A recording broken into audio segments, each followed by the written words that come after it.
I had spent years bending waiting, holding back when it hurt too much. Every time my voice mattered less than someone else's. Every effort I poured into the world was met with indifference. I swallowed it. I told myself patience was strength. That endurance meant something. But tonight the weight I carried finally pressed too hard. I realized I could no longer shrink, wait, or be the quiet one who forgives and forgets. Something had to shift. And the people who have spent a lifetime underestimating me, they have no idea what's coming next. I stepped onto the patio, feeling the weight of every expectation I had carried for years. The late afternoon sun poured across the manicured lawn, glinting off the polished Tesla parked by the pool, a silent reminder of accomplishments. Everyone seemed to celebrate but me. Logan moved through the crowd with that effortless charm, recounting the latest milestones of his startup, while laughter followed every boast. His words brushed past me like a breeze, light and casual, yet sharp enough to reopen old wounds I had learned to carry quietly. My parents sat nearby, faces lit with pride at every smile he threw their way, oblivious to the tension knotting my chest. Years of invisible effort, late nights, and meticulous planning seemed to evaporate in the space between Logan's jokes and my parents' applause. I remembered every Sunday dinner, the quiet sinking feeling of offering myself my ideas, and seeing them drift past unnoticed. Each nod for him, each dismissive glance at me carved a memory that throbbed even now. I raised my glass not to toast, but to steady the tremor of awareness creeping up my arms. Every detail around me, the wide patio, the glimmering pool, the neatly aligned chairs, the muted hum of conversation, felt like a stage built for someone else's triumph.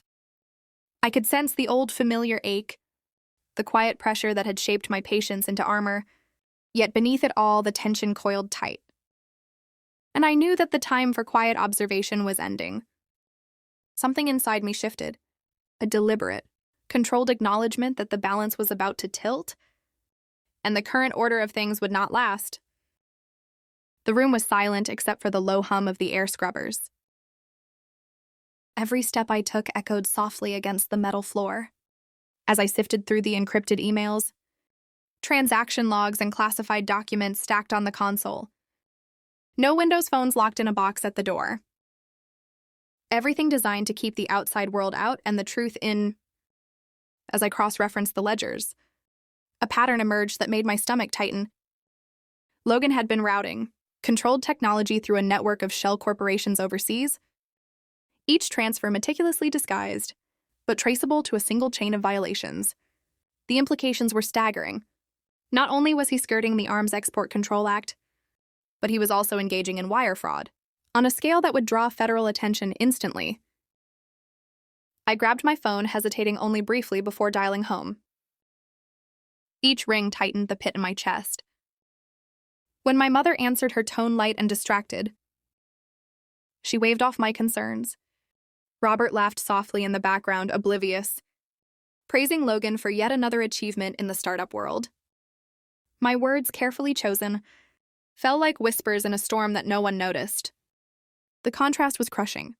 Here I was, armed with evidence that could jeopardize lives and national security, while my warnings were treated as inconsequential chatter. The realization settled in like a weight. The authority I wielded in that room, every decision and calculation, existed in a sphere my family would never comprehend. It was a silent tension coiled tight, preparing the stage for the first true challenge ahead. A week later, a motion arrived on my desk. Stamped and formal, Logan's lawyers had filed to dismiss the entire investigation. Their language was precise, deliberately undermining my role. They called me a junior officer, overzealous and inexperienced, questioning every affidavit I had filed. They had no idea that I had orchestrated Operation Shadow Strike. From the beginning, that I had been the one to uncover the threads that led here. Reading their words, I felt the familiar surge of controlled anger, the one that had kept me patient for years. It was a calculated fury, professional, measured and ready. The federal judge Anderson,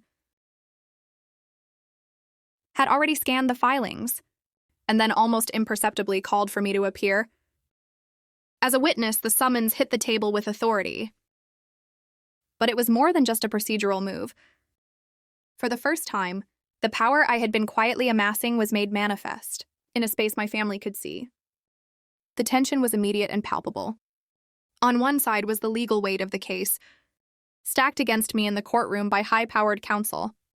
On the other was the personal truth, the years of quiet dismissal and underestimation by the people I had once called family. Both converged in that instant, a dual challenge I had to navigate without faltering. I imagined their faces when they would hear my name as the official witness, my mother's polite surprise, my father's smug dismissal, Logan's forced grin barely masking panic. Each flicker of realization tightened the grip of anticipation. Everything I had endured, the sideline, the overlooked effort, the invisible labor, was about to collide with the exposure of my authority. And for the first time, the old balance, the one that had allowed them to underestimate me for years, was about to fracture. I walked into the federal courthouse in Los Angeles, every step measured, uniform pressed and polished, rank sharp against the tailored fabric. Each movement was deliberate, each glance calculated as I scanned the room for every subtle reaction. My parents were seated in the gallery, faces bright with pride, as they watched Logan navigate the space with effortless charm, completely unaware of the storm I carried with me. In their eyes, I had always been background noise, an observer to his achievements, invisible until now. Logan's grin was forced, his voice light, but edged with a sharpness I had learned to feel in my bones, suggesting I might be out of my depth, incapable of impacting anything that mattered. The marble floors reflected the sunlight, spilling through the tall courthouse windows, while U.S. Marshals stood rigid, gavel resting before the judge, reinforcing the gravity of the chamber. Every detail, from the polished wood of the bench to the echo of footsteps in the hall, heightened the tension. The opposing counsel leaned forward, emphasizing my alleged inexperience, calling me a junior officer unqualified, as if the words alone could diminish years of meticulous work and careful calculation. I arranged the affidavit and slides, reviewing the sequence of evidence I would present. Each server log encoded transaction, a precise stroke in a larger picture, only I had pieced together when I took my seat at the witness table. The judge paused mid-sentence, eyes narrowing, as he recognized the orchestrator of Operation Shadow Strike. Before him, the realization flickered across Logan's face and settled in my parents' expressions. Confidence faltered. The room seemed to hold its breath. As I prepared for what would come next, I began laying out the affidavit. Every page accounted for every transaction, every server log, every encoded transfer described with precision. The room shifted the weight of what I had uncovered, pressing against every listener. Logan's attorney attempted interruptions, calling for additional witnesses, hoping to scatter the narrative, but I dismantled each point with technical mastery and calm authority, leaving the courtroom silent in its wake.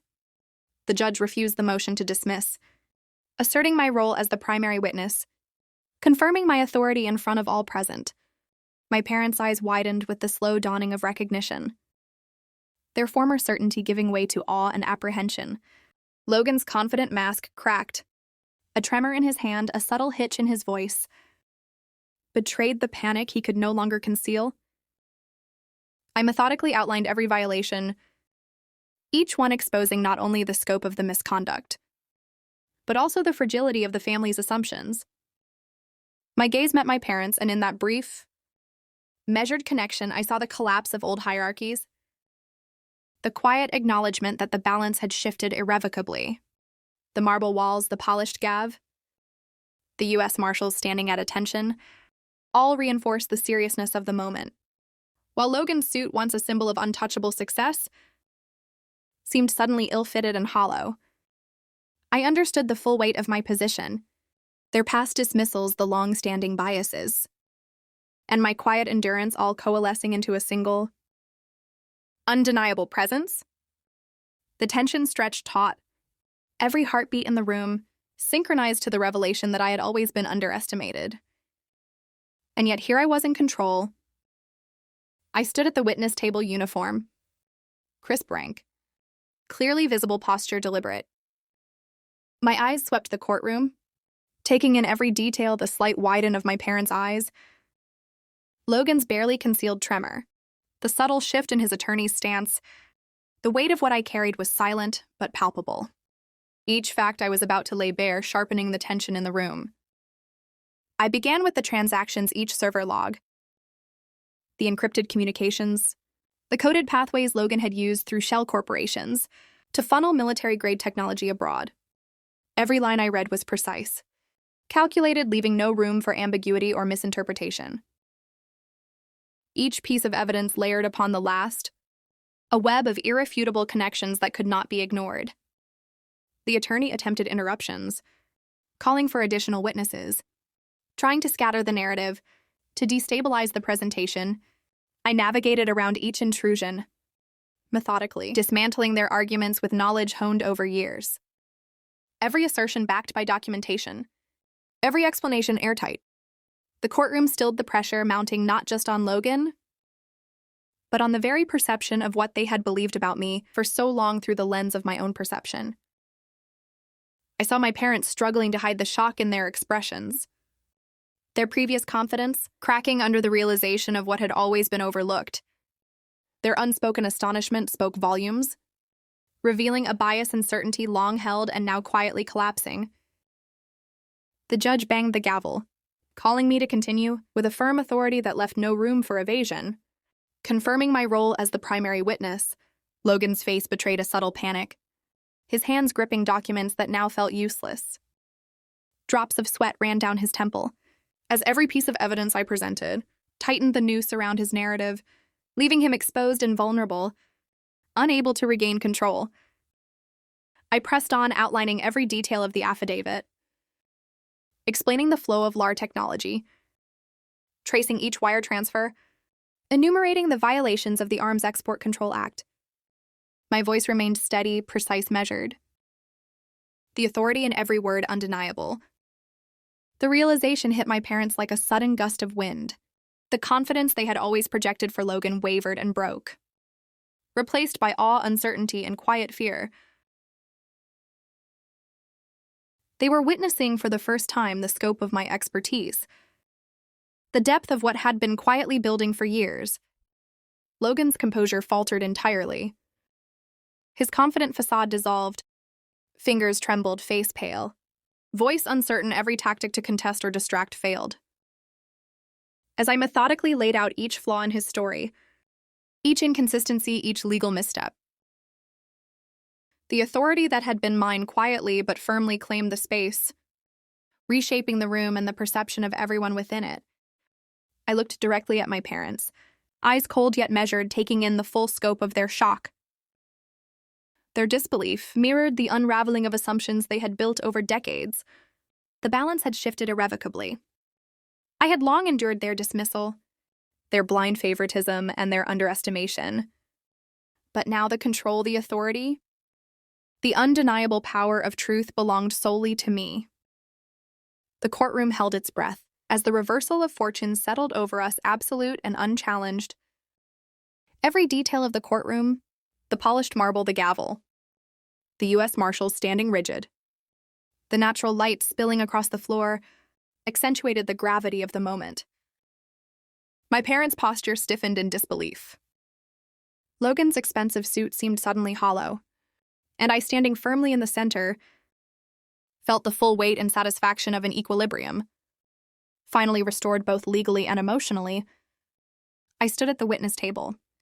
The affidavit opened before me, each line of data precise and complete. I spoke steadily, walking the courtroom through every transaction, every encoded transfer, and the violations of the Arms Export Control Act, tracing the full path of the LAR technology. From the shell companies abroad, my hand rested firmly on the stack of documents, my gaze unwavering, my voice cold but deliberate, leaving no room for misinterpretation. The room was hushed, the only sounds, the occasional gavel tap and the hum of the microphone, The opposing attorney tried to interject to call new witnesses, to distract and destabilize, but I